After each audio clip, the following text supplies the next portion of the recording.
Well, it's Mazzy here, and this is a very, very special edition. They're always very special. You know how TV shows say this is a very special episode? The film Let's Get Lost, directed by photographer Bruce Weber of Chet Baker. This is the soundtrack.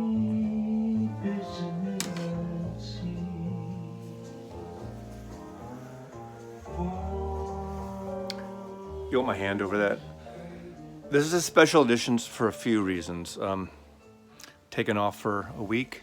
And I actually pre-made, kind of like frozen, pre-made packaged food, an episode of Whack-A-Mole. This is not that.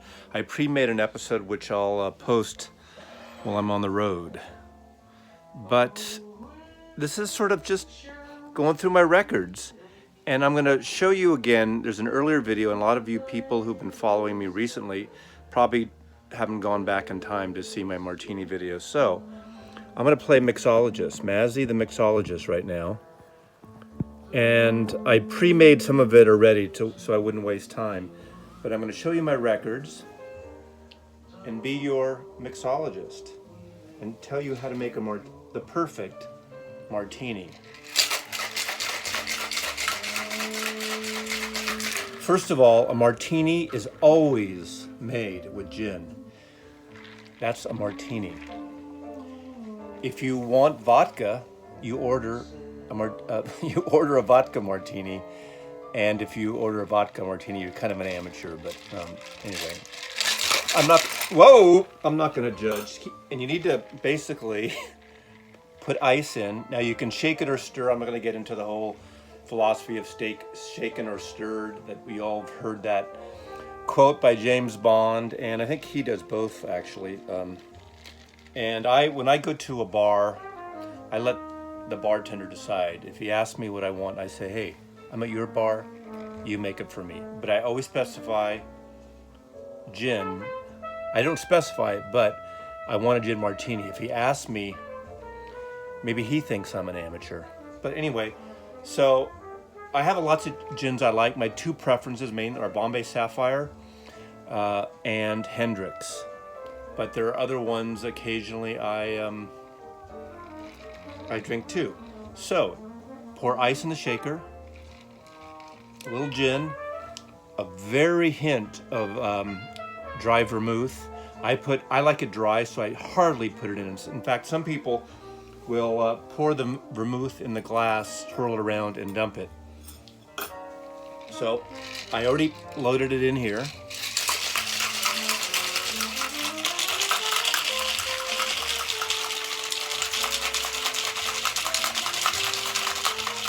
I like it cold. You don't want to overshake it. You don't want to bruise the gin, as they say. I like it with an olive. Usually one olive is enough. Some people like a twist, and that's fine. Again, I'm not snooty in that part. Some people like an onion. If you put an onion in it, that's called a Gibson. So if you order a Gibson, gin martini with an onion.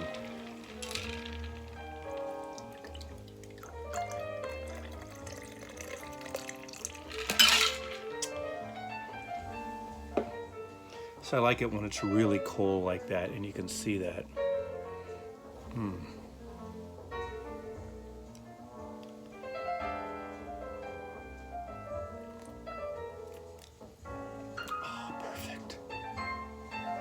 Mazzy loves you. I'm not leaving yet. I'm just going to pull some records out and see how long it takes me to drink this gin, play records. I even got dressed up for you here because I'm packing some things up for my work trip that I have to get dressed up this time slightly. I'm not going to bring the melon-colored shirt. Maybe. We'll see. Okay. I did not pre-plan this, so I have no idea. I wish you could just poke and pinch and point. But I'm going to pull some things that I might like to show you.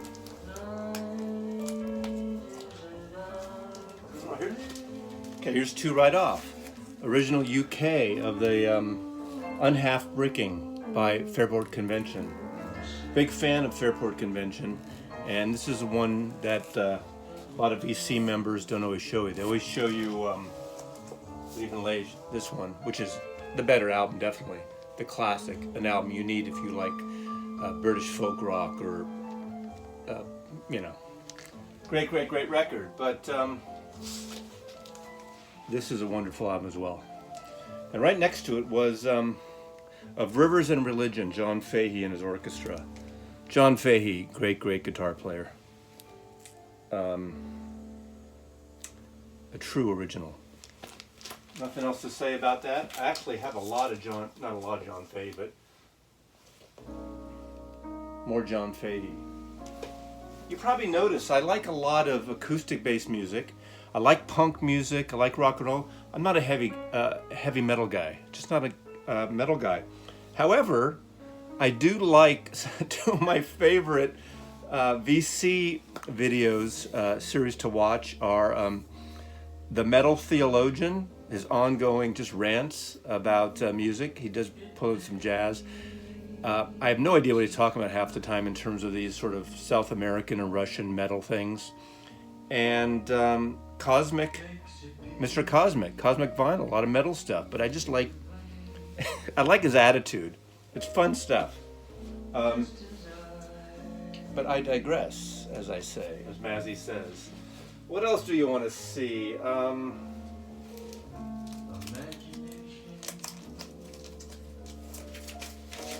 Etta James, Stop the Wedding. Great record. Import 2-record set from the 70s. You need Etta James in your collection. Better start drinking, otherwise this is going to be a 3-hour video.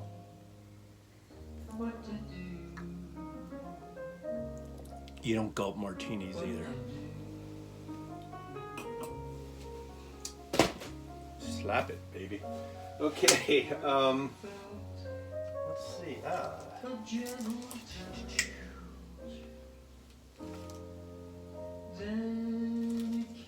Ba ba da ba da ba do da dibba dibba dibby bee. Come on. Do you all have this problem when you have so many records you don't know what to play? Well, I know I'm not playing records for you, but I want to show records. So I never get the chance to actually look and pick things out. Well, you know.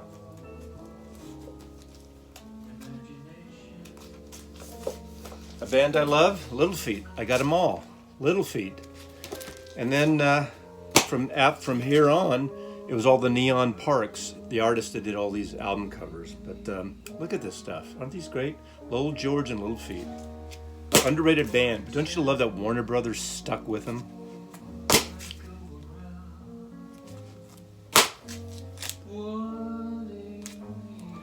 And one of the great live records, Waiting for Columbus.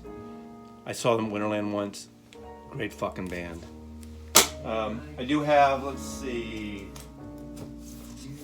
This is sort of an outtakes B-sides album.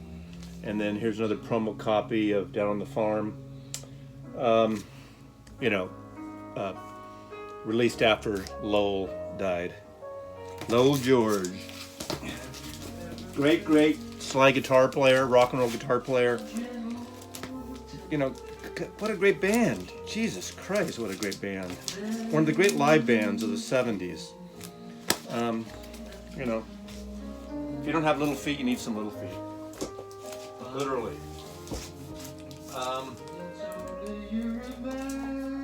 Let's say up the G's for right now. Grin. Do you know Grin? On Epic Records, or an offshoot on Epic Records. Grin.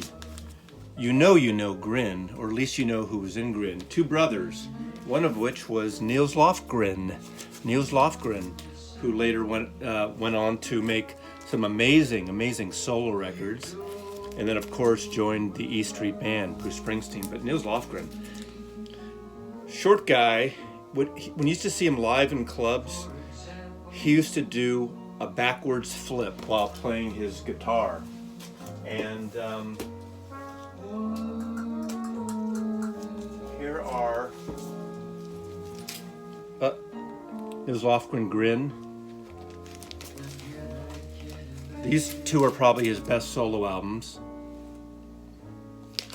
and produced by, I think David Briggs produced this. Yeah, because Nils Lofgren also played with Crazy Horse and on and off with Neil Young for a while on some of his albums. But these two records are great, great records. Again, he's through the backflip. Good bad thing with A&M Records. A&M put this boot out. They sent to radio stations. It was an official, it's not a bootleg. It's kind of an authorized bootleg.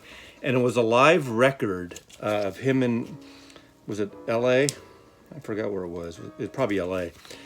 In a club. And A&M had just gotten through the Phantom Comes Alive. Huge success of that. I mean, that was one of the biggest albums of, what was that, 75, 76 or something. And A&M did not release this. Radio stations played it, and they blew it. And then about a year later, they put a double album out, lost momentum. Nils Lofgren just kind of became cult status until years later. But find this. It's probably a boot of a boot. But this is a boot, and I'm not talking with a Canadian accent. It's a bootleg. I mean, it's an actual A&M record put out to look like a bootleg, but it is an official release to record stores and radio stations. So it was not released for sale to the retail level, which is kind of fucked them up. Missed opportunity, record companies do that on occasion. And they did it there, definitely. Let's see, what else can I show you?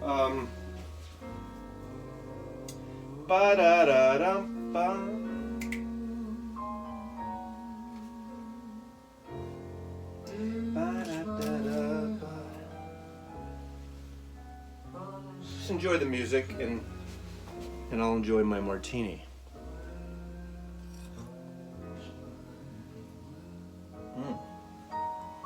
That's really good.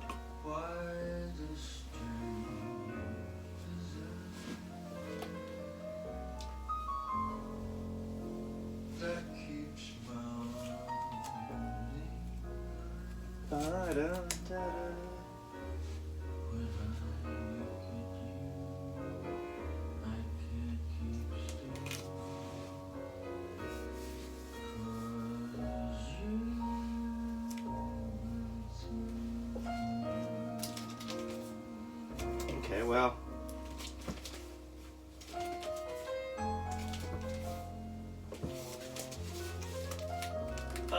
I wasn't going to show this because I talk about him in the, oh, I did talk about him. You already saw him. Phil Ochs. I'm a big Phil Ochs fan.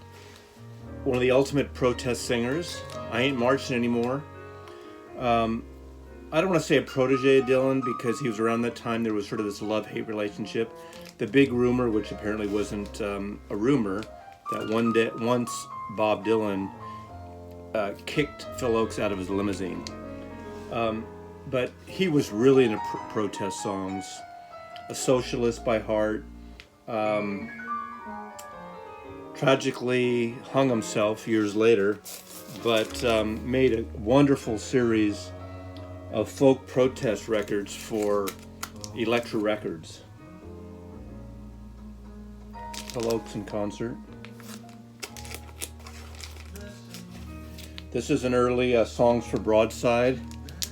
This was Folkways reissue, or actually not a reissue, Folkways release, archival release. These aren't in total order, I don't think. Rehearsals for Retirement. This wasn't about him dying, but I mean, he had quite the sense of humor in a way. As much as I wouldn't say he was crazy, probably the tortured artist, but he had a golden voice, beautiful, stunning voice. Again, the opposite of Dylan's kind of graggly. It's not really fair to compare them, but they're contemporaries. That's the only reason. This is hysterical. a takeoff on the Elvis Presley's 500,000 or 5 million Elvis fans can't be wrong. 50 Phil Ochs fans can't be wrong. He showed up, he played Carnegie Hall, dressed in a gold lame suit, doing some rock and roll songs as well as some of his folk things. Classic album. I did talk in one of my contest videos I just entered for Dot and what? I'm blanking out here. But anyway, my favorite album, which is unlike his normal folk albums, is Pleasures of the Harbor. Gorgeous record, orchestrated, 1968. Considered his ultimate classic. I don't want to say it's his Sgt. Pepper because it's not psychedelic at all, but it's got orchestration, long 7-8 minute songs. Like 3 of the songs are over 7 minutes, 2 over 8 minutes. The Crucifixion, Pleasures of the Harbor, Miranda, Flower Lady, Outside a Small Circle of Friends. Outside of the Small Circle of Friends is considered sort of a hit for him. It was played on a lot of radio stations that time.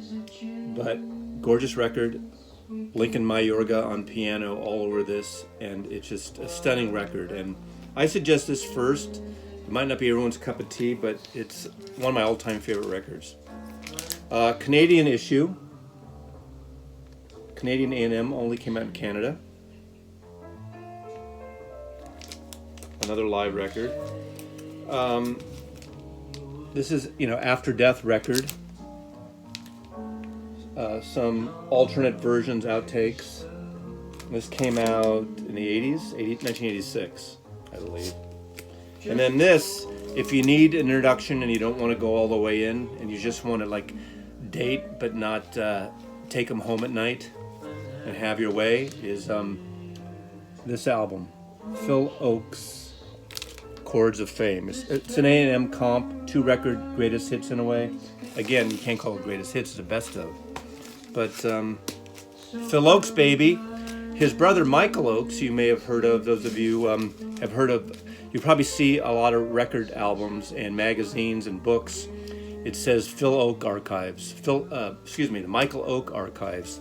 Somehow his brother started a whole photography archive of rock and roll folk music photography. He had it for years. He licensed images.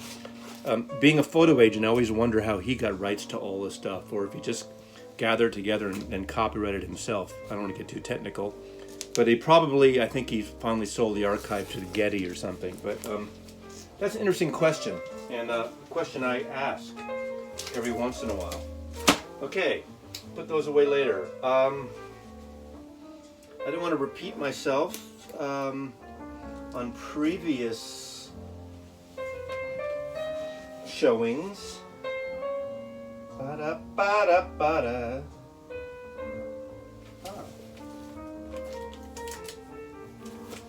This is kind of a fun thing. You remember Split Enz? Did you guys know Split Enz from New Zealand? This was their first album. In America, it was on Chrysalis. You know them later because the Finn brothers from Split Enz were Crowded House, or the main part of Crowded House. When I worked in a record store, I was managing a store. When this first album in America came out, they were doing a club show in San Francisco, like showcase that the label put on, for Chrysalis put on at the boarding house, and they did an in-store. And I got this copy, and it's all signed by all the Finn brothers and the members of Crowded House. And they used to dress like this. This was kind of their thing at the time. 1976, I believe. And if I'm wrong, then I'm wrong. It's around 76, yeah. Recorded in 76, so it came out in 76. But little fun thing there too. I love this. I've had this for, 43 years now? 43 years, God. I can't believe that.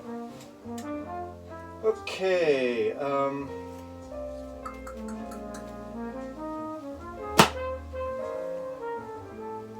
would you like to join me?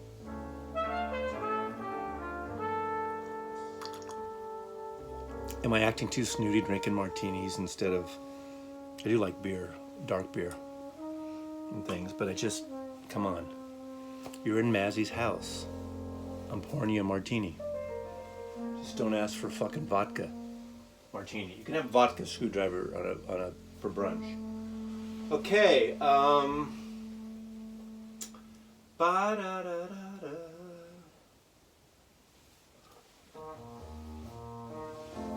It's too much to show in so little time.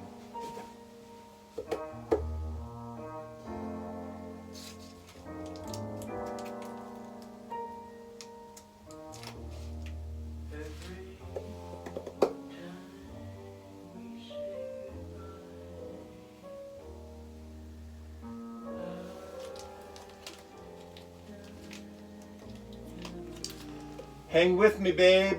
Hang with me. Oh man. Now I'm bored. I want to show you something kind of cool, but I could go to the Beatles shelf over here, huh? But you know all the Beatle things. Oh, maybe here's some fun stuff.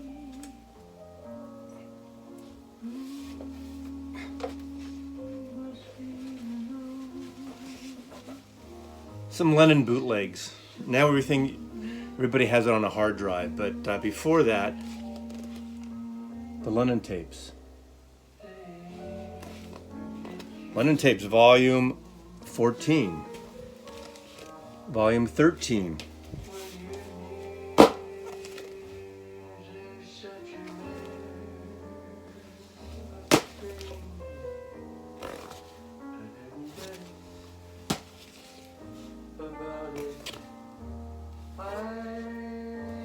You can't show off a thumbnail of music, right? These are fun. Never listened to them because I have all this stuff on a hard drive, but these are cool to have. When did these come out? I think these came out in the 80s.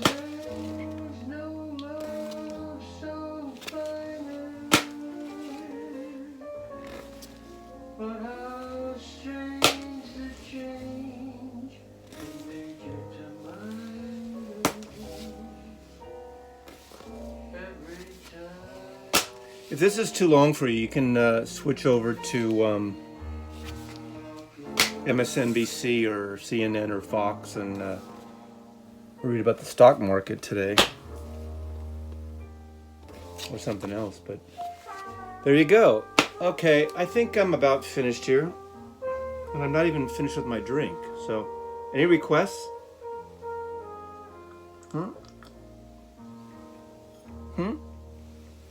Let's see, okay. A couple more requests.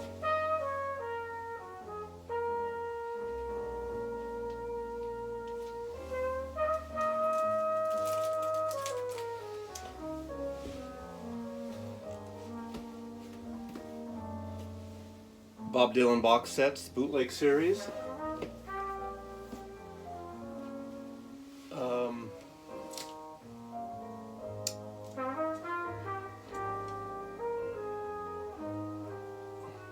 That'd be a horrible on air. I guess I am on air, but I could go with some books here. But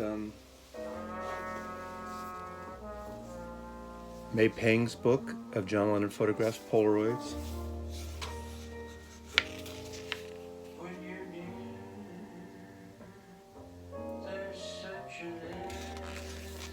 You know, May Pang was with John.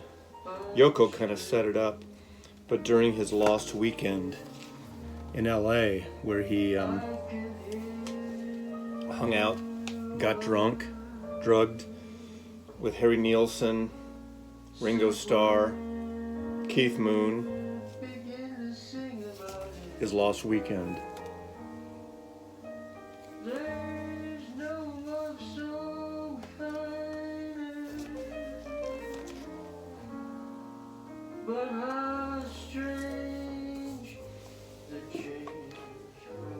Da-da.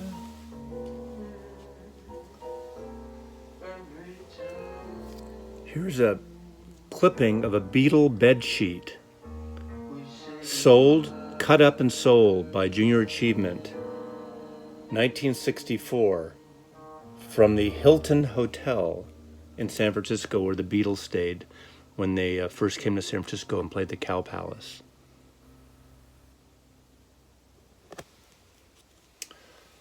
The things collectors have. Oh man.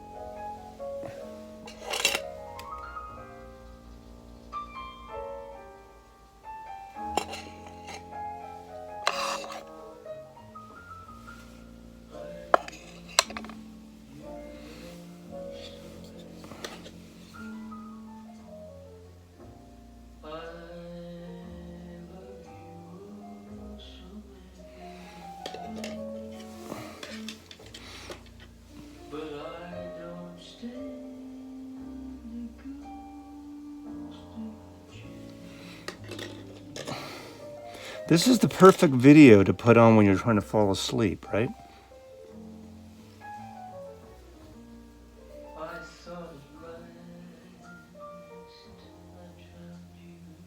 Beatles Rings, 64.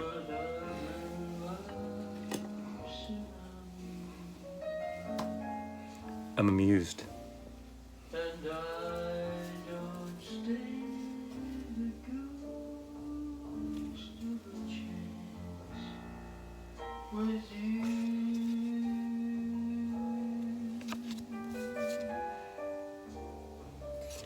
Beatle bubblegum cards, the Hard Day's Night series. If you ever come and visit, if you're ever in Seattle, book a night or book an engagement. Come over for a drink, play records. You can see the Beatle collection.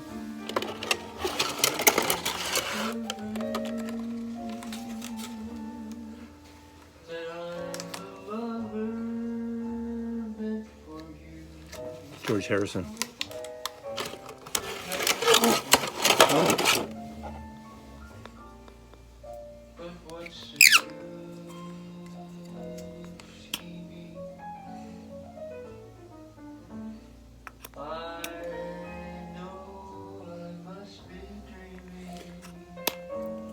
George and Ringo get shortchanged. They only get to share one Russian doll.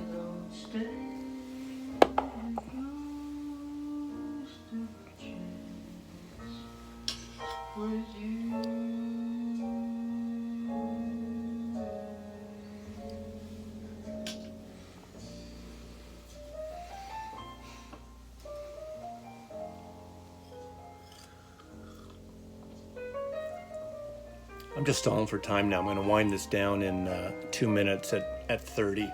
So 30, take some time out for a commercial break.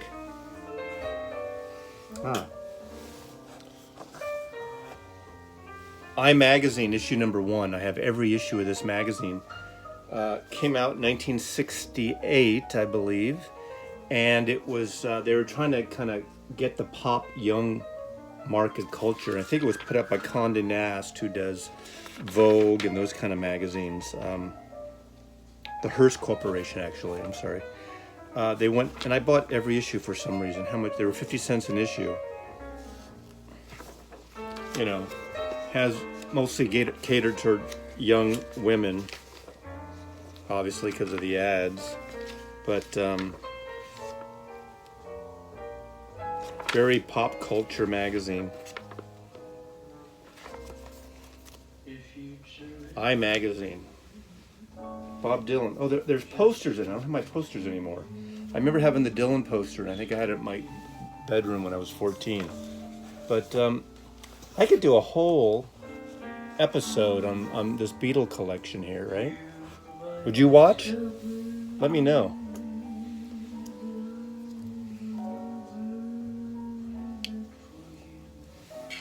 Oh, I know I got something.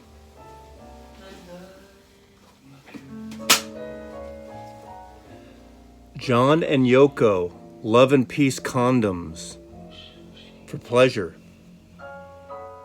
Growing old along with me, the best is yet to come. When our time has come, we will be as one. God bless our love. Grow old with me. John Lennon. I think this is 1998, so I think the condom is expired, but I think this is a perfect way to cut off the rest of this master